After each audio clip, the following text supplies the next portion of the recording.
As I was talking last week, we are about to study chapter 7 of the book of Daniel, and it goes into um, the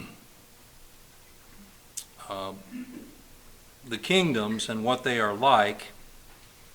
And in order to understand a little bit of why they are likened unto certain animals in respect to them, we need to understand a little bit of history and why God might have chosen these aspects of these animals to represent these kingdoms. So we're going through a little bit of history, and we were talking about the Greek Empire as it began to form, and we were talking about the Macedonian king, King Philip II, as the Greek Empire was just beginning to form and come to power at the waning portion of the Persian Empire.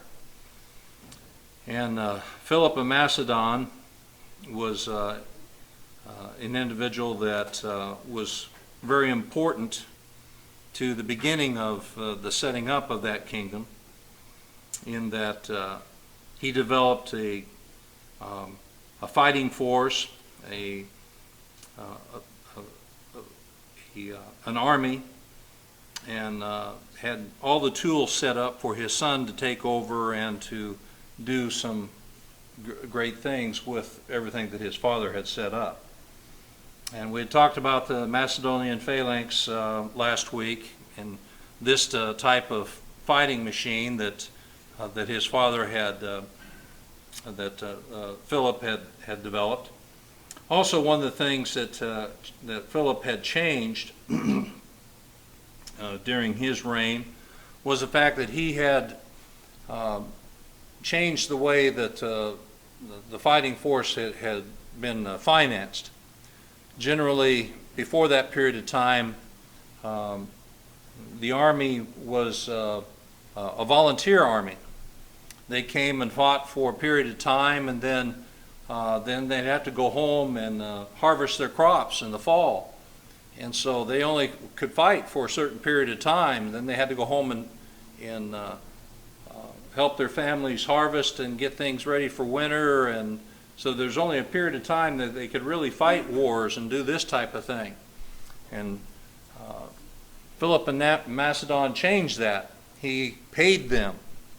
He made them full-time warriors. And so this made this easier for them, that they could support their families and things of this nature. And they didn't have to go home. They were full-time as warriors. And so this was a change in the way things were done. You can see how difficult that might be for an individual thinking about having to go to battle, but in the back of his mind, he's thinking that, I got to get home and take care of crops and this type of thing, because Macedonian people were generally farmers. And so this made it very difficult for them to accomplish great things as far as a fighting machine or a war machine. And so Philip in Macedon changed that aspect. But now it took money, lots more money and finances in order to finance this war machine. As we all know, in our present day and time, it takes a lot of money to finance a war. And so this took a great toll. So he set his sights on attacking Persia, because Persia was rich. Persia was very rich. And also, because of them attacking Athens and burning Athens, as Philip has now conquered more and more of the city-states and brought them under one rule, and the bitterness that came with that, because they all had been free city-states before that period of time for 1,000 years. And so now they were kind of bitter having to answer to one king, see. And it took a great deal spilling of blood, and now they had to give their men to Philip's army and things of this nature. This did not settle well. But now with them having a common enemy, which they all hated, the Persians, they could all get behind that. And so now they had a common enemy, they had a common purpose, and so now they wanted to go against Persia, and they could get behind that. So he had a rallying cry and things of that nature, and they all had a common goal to go towards. So Philip was good at getting people together and getting them towards that thing and pointing them in the right direction. In his personal life, you'll see, if you read through all of this, you'll see he was married 6 times. And the most famous of which was Olympus rather, that gave birth to Alexander the Fourth. Now, we'll talk about him more, but this is an extremely important person in history, and he'll be known as Alexander the Great, as he accomplished. But the problem that they had is she is a bit of a witch. I mean, I don't mean that in that she was a bad person. I mean that in that she considered herself a witch. She could conjure things and this type of thing. And so she said that Alexander was not the child of Philip, but that a lightning bolt struck her in the belly, and that he was the child of a god. And so as Alexander grew, he had this thought in the back of his mind that he was a god. And with their Greek mythology and things of this nature, he grew up with this thinking that he was more than a man. He was a demigod, and this was not unheard of in their mythology anyway, or their way of thinking. But this greatly hurt Philip, because Alexander had great potential, and with him not being able to consider Alexander his son, this, or at least that hanging out there, that constant jab that no, he's not really your son. He's the son of a god. It was just one of those things that was a nagging pain. Okay. All right. So we're down to the next page, where he marries his 6th wife. Her name is Cleopatra. This is the first of the Cleopatras that I know of, and trust me, there's a bunch of them. The famous Cleopatra that we will talk about is Cleopatra the 7th, by the way, and the 2 Cleopatras we'll talk about here in a moment don't even count on those 7. So these are -1 and -2, or however you want to count those 2 Cleopatras. Okay. So he marries Cleopatra, and they have a feast, and Cleopatra's uncle insults Alexander in some way, and Alexander retaliates, and Philip is trying to recover his new wife's honor, and he charges him, but of course he is drunk, and he falls down, and it falls on his face as he does this, and Alexander is quoted as saying, I don't know if this was actually said or not, but he is quoted as saying, it's one of these myths that stays with Alexander the Great. And so here's the man who is making ready to cross from Europe to Asia, who cannot even cross one table to another without losing his balance. And so the rift between Alexander and his father grows larger because of the separation between Alexander's mother and him. People ought to see the problems that come up when there's divorce. But you can see it here. You can see it in this family, and we can see it in families around us. But it's this estrangement causes a real problem. So we see here several years later, Alexander's mother goes back to her home country, and then in the spring of 336, he begins to invade Persia. It's a joyous occasion. It's also the occasion of his daughter Cleopatra. Not his wife, but his daughter. Okay? I don't know from what marriage or from what wife, that I don't have any idea. But during this occasion, this young man, and I cannot pronounce this name, I have no idea how to pronounce this name, but he's a young Macedonian noble. He's also very close to Philip. He's in Philip's entourage, and he assassinates Philip.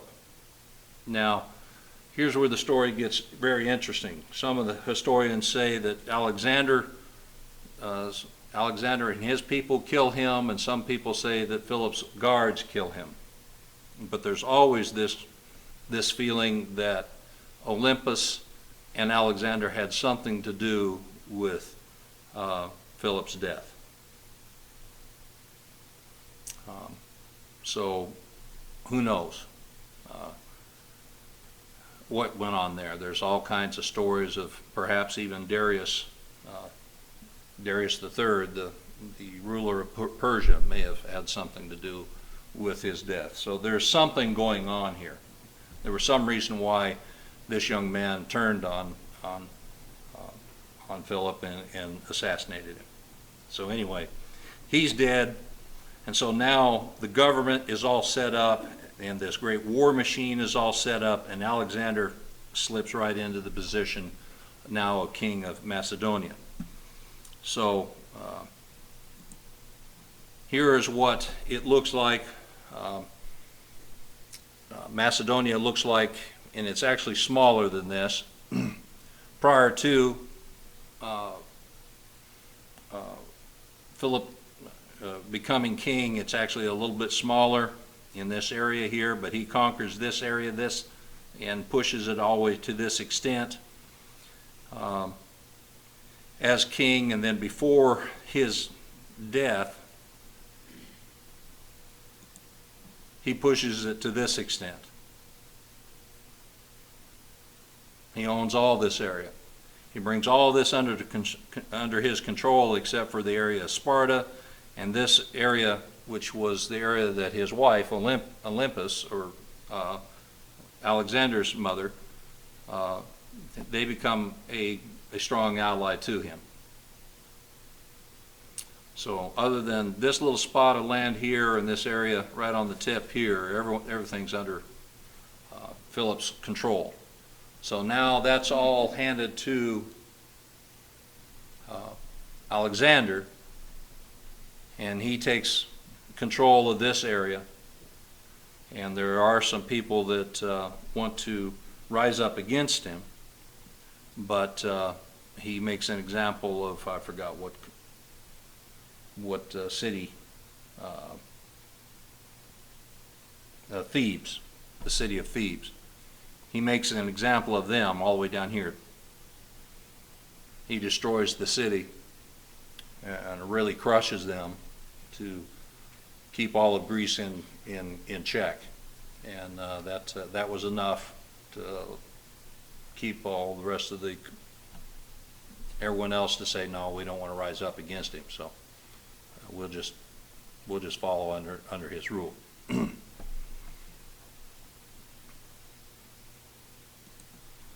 Okay.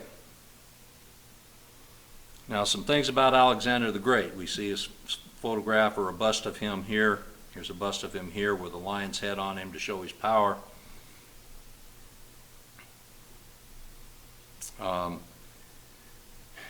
He was tutored by Aristotle, one of the greatest minds of the day. One of the greatest minds that's ever walked the face of the earth, actually. He was tutored in math, in zoology, and in everything that there could possibly be that they knew of in that day. And the Greeks were good about education. I mean, they brought how to educate a person to the forefront, and how to think logically. Logical thinking was brought to the forefront under the Greek mindset. I'm not saying that everything they did was right. That's not what I'm saying at all. But I'm saying that they had they would follow things to a logical conclusion. And so he just started on the scene as an individual who was bigger than life. His whole story, everything about him was bigger than life from the very beginning. One of the stories, and we can pick up a bunch of them. There's the Gordian knot. There's many of them, but probably the most famous is the one about Bucephalus, his horse. Bucephalus was a stallion that was said to be untrainable, unrideable. Nobody could ride him, and they were about to destroy the animal because he was so wild. And Alexander said, "Don't destroy the animal." Says, I can ride him." And his father was intrigued by this, and he told him, said, "Okay, don't destroy the animal. Bring it, and let's see what my son can do with him." And one story says that he turned the animal into the sun, so the animal couldn't see him, and he jumped on his back. And then he was able to ride him until he was able to get him broke. He rode him out of the corral and up and down a hill and back, and got him where he was calmed down. But whatever he did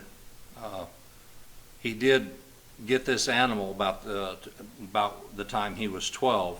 And the animal was a very courageous animal. He rode this animal all the way into Asia, and the animal was killed in a battle in Asia, and he names a city after him.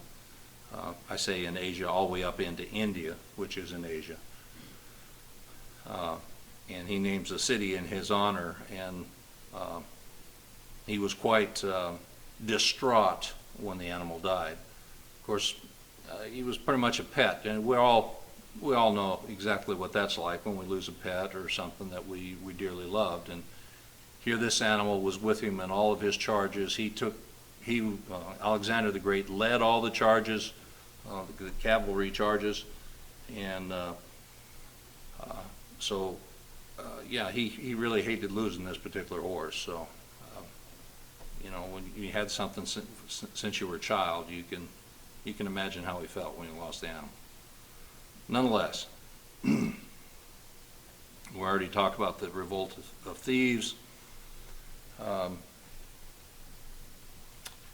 Somebody turn to Genesis chapter 15 and read verses 7 through 18.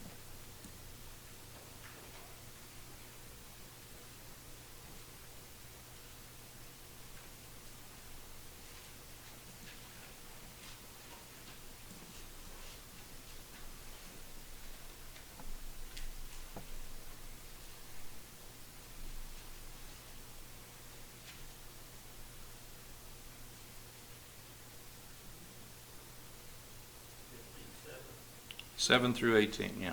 Then he said to him, "I am the Lord who brought you out of Ur of the Chaldeans to give you this land to inherit it." He said, "Lord God, how shall I know that I will inherit it?" He said to him, "Bring me a 3-year-old heifer, a 3-year-old female goat, a 3-year-old ram, a turtle dove, and a young pigeon." placed each opposite to the other, but he did not cut the birds in two. When the vultures came down on the carcasses, Abram drove them away. And when the sun was going down, a deep sleep fell upon Abram, and behold, honor and great darkness fell upon him. And he said to Abram, know certainly that your descendants will be strangers in a land that is not theirs, and will serve them, and they will afflict them 400 years. And also the nation whom they serve I will judge afterward. They shall come out with great possessions. And now as for you, you shall go to your fathers in peace. You shall be buried at a good old age. But the fourth generation they shall return here, for the iniquity of the Amorites is not yet complete. It came to pass when the sun went down and it was dark, and behold, there appeared a smoking oven and a burning torch that passed between those pieces. And the same day the Lord made a covenant with Abram, saying, to your descendants I give this land, from the river of Egypt to the great river Euphrates. You know, I've read that story several times, and I knew God made a covenant with Abram before he was named Abraham. But I never did fully understand what that was, that ember that came down from heaven, that burning fiery ember, and it passed between the halves. He had cut the animals in half and laid one half on one side and one half on the other. And when darkness came, that ember passed between those halves. Now that meant something, but I didn't know what it meant. Now the historical account tells us that when Alexander took over Philip's armies, he took a goat and he cut that goat in half and laid that goat, one half of that goat on one side of the road and one half of that goat on the other side of that road, and he marched Philip's armies between those two halves of the goat.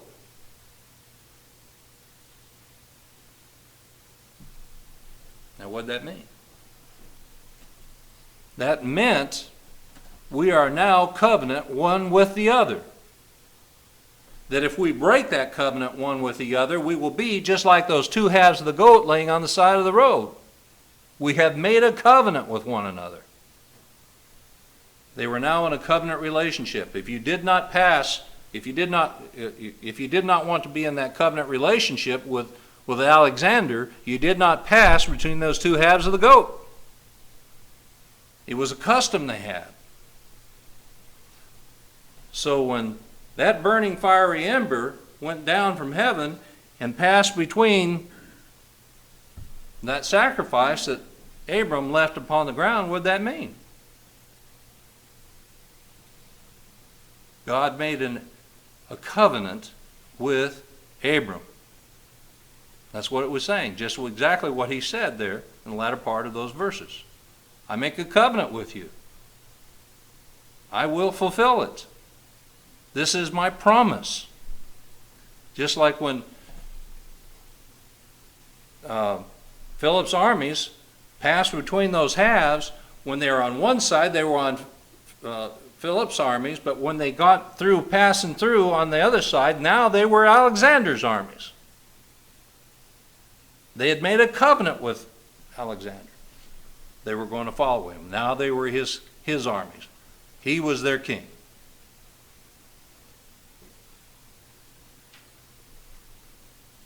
God will perform it. And so this should mean something to us. We need to understand this was not something that was uncommon in those days. So when that burning fiery ember passed between those halves, Abram knew exactly what was being done.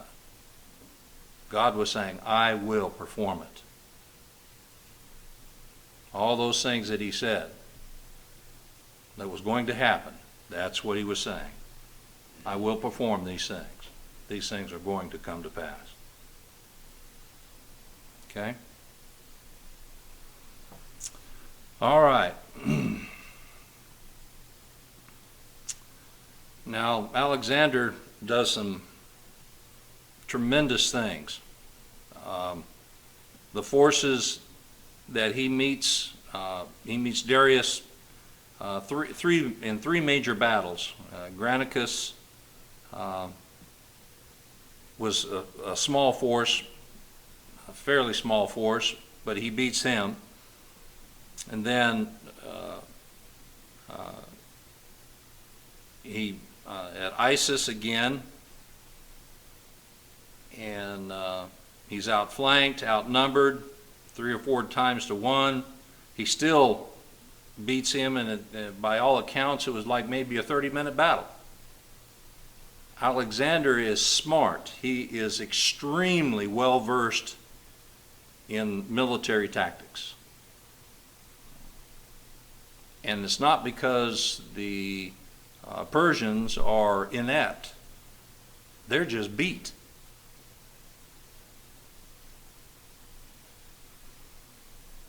And so he takes captures at Isis. He captures some of the royal family, and he treats them very kindly. Alexander was a person of extremes. He would destroy some people, some cities without mercy to show to make an example of them. And then he would come to the next city and he would say, if you come out now, I'll sell you into slavery, but I'll spare your lives. And he would set up a torch, and he says, as long as the torch is lit, you have a chance. But when the torch goes out, not a soul comes out alive.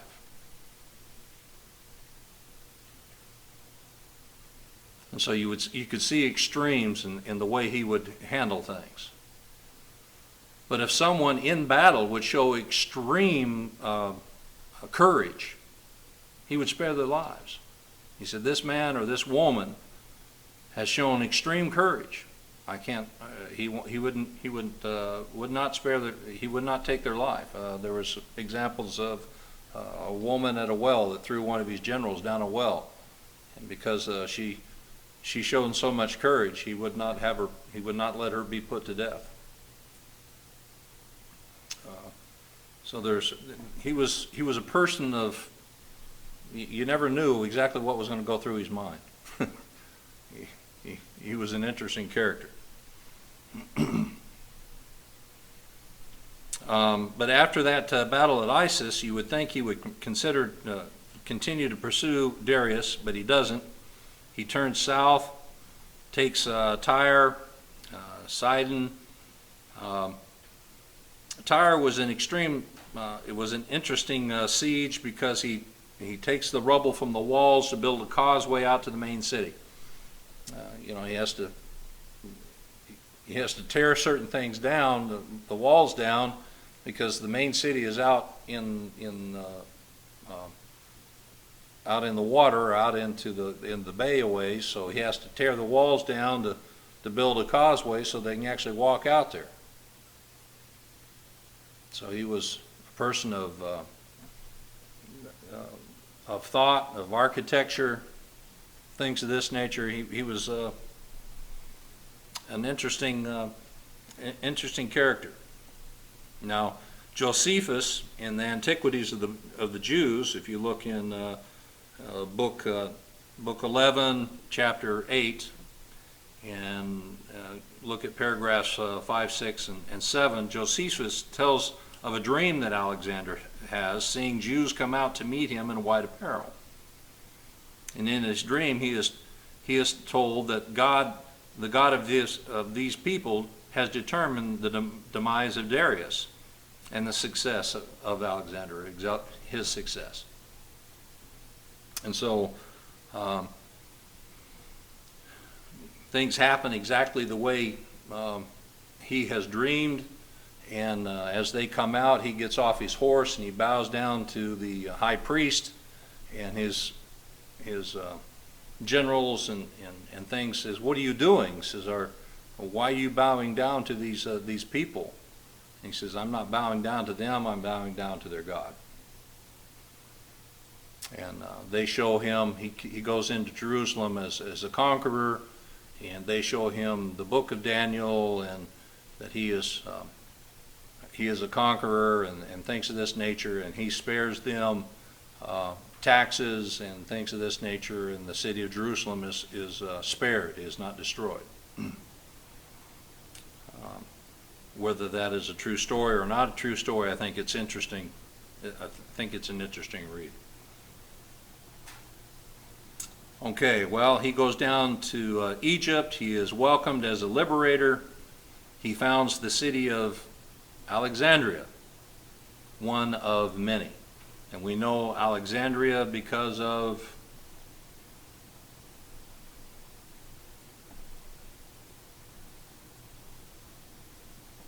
the great library city, where the LXX,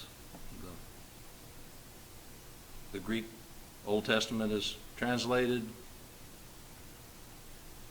It's one of the great cities of Egypt. But he is the founder of it. He calls it after himself, okay? And he marches his troops through the Libyan desert to an oasis where the Egyptian priests pronounce him what? Son of Zeus. So the legend lives on. See, his mother told him he was the son of Zeus Ammon. So he's now the son of Zeus. And if you see some of his coins, you will notice that there is a ram's horn on the side of his head on those coins. And that depicts him as a god. Okay, after he gets done there, his attention turns back towards Darius. This is Darius III, and he meets him for the third and final time at Gaugamela, and he is outnumbered perhaps 8-1 or 10-1. Some say that Darius had as many as 1 million men. This is a battle of epic proportions, of no doubt. It may be exaggerated by some historians, but any way you look at it, it was an epic battle. He was greatly outnumbered. And what they say he had done with his cavalry, he had come around the backside and made a side path with his cavalry and cut through and went straight for Darius. And Darius fled, and as soon as Darius fled, his armies was in disarray, and it was a quick and decisive battle, and his armies won a great victory. So it's amazing the things that he was able to do, and you got to remember every single time in every one of these battles, Alexander led the cavalry charge. He was in front. And he actually was injured on several occasions. But he was fearless. His horse was fearless.